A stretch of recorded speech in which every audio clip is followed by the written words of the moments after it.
আসসালামু আলাইকুম everyone, welcome to my another video.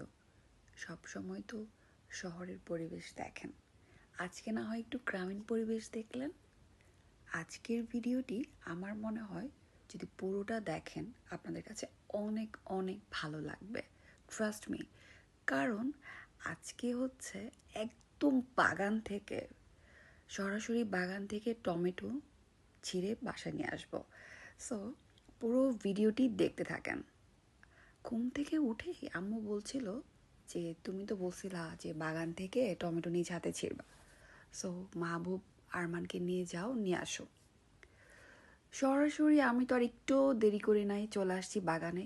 এসেই দেখি এত মনটা ভালো হয়ে গেছে, এত এত মাশাল্লাহ টমেটো আসছে গাছে, কি বলবো।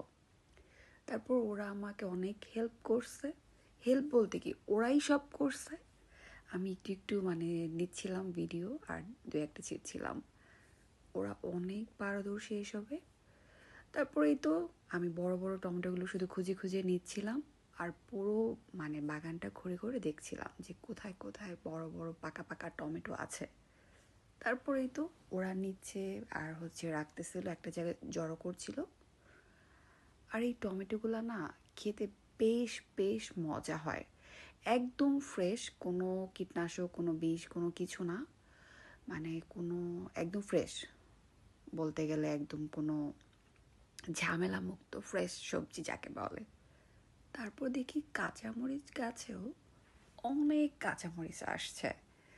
সো এটা দেখে তো মনটা আরও ভালো হয়ে গেছে, কারণ আমার অনেক বেশি কাঁচামরিচ পছন্দ।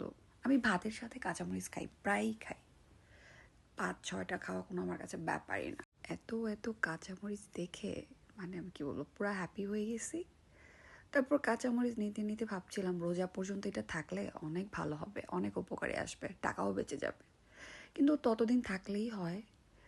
আর আপনাদের কাছে এইটা দেখে সরাসরি কাঁচামরিচ গাছ থেকে কাঁচামরিচ নিচ্ছি, এটা দেখে কেমন লাগছে কমেন্টস করে অবশ্যই জানাবেন। তারপর দেখি বাঁধাকপি অনেক বড় হয়ে গেছে, মাশাল্লাহ। তারপর নিয়ে নেওয়া হচ্ছিল বাসার জন্য। তারপর 2-3টার মতো বাঁধাকপিও নেওয়া হয়েছে। আরমান সব উঠিয়ে দিচ্ছিল, মাটিগুলো নরম থাকাতে ও যেহেতু খুবই ছোট, এক টানেই বাঁধাকপিগুলো উঠে যাচ্ছে। তারপর এখান থেকে আমরা চলে যাচ্ছিলাম, যাওয়ার পরে দেখছি যে এখানে অনেক অনেক ফুল ফুটে আছে মসজিদের এখানে, এত ভালো লাগছে দেখে। তারপর ফাইনালি বাসায় চলে আসছি। এসে এই তো এত এত সবজি নিয়ে আসা হয়েছে বাগান থেকে। আম্মু তো দেখে বলতেছে এত সবজি নিয়ে আসছো। সো বললাম এই তো তোমার জন্য নিয়ে আসছি, দেখো। সো ভিডিওটি যদি ভালো লেগে থাকে অবশ্যই কমেন্টস করে জানাবেন, যদি ভালো না লেগে থাকে তাও কমেন্টস করে জানাবেন। আজকের মতো এখানেই বিদায় নিচ্ছি, সবাই অনেক ভালো থাকবেন, আল্লাহ হাফেজ।